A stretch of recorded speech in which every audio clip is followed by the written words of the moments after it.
Welcome everyone. So today we are going to solve this very nice question which is very easy, but still people got it wrong. Why? Because they thought that the answer for this one is 1, which is not right.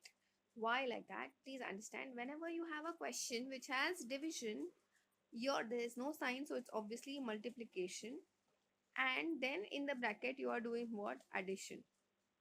Okay, so whenever you have something like this, you always follow the rule of what? BODMAS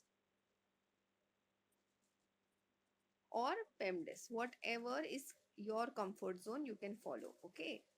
So now, according to BODMAS or PEMDAS, first you have to do what? Parentheses or brackets. So we'll keep the rest of the question as it is. 8 divided by 4 into 2 plus 0 gets you 2. Now this is where the discrepancy started happening.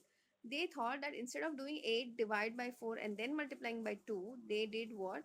They did 8 divided by 4 into 2, that is 8. And this is how they got the answer as 1, which is incorrect.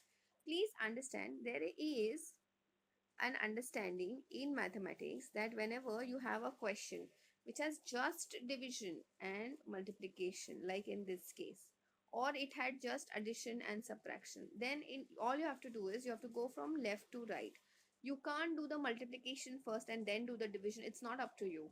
You just have to do the order from left to right. So first we'll do what? 8 divided by 4, that gets you 2, and then you multiply this answer with the rest, which is into 2 again. So final answer for this one is 4. I hope this is very clear to everyone. That's it for today. I will see you in the next video.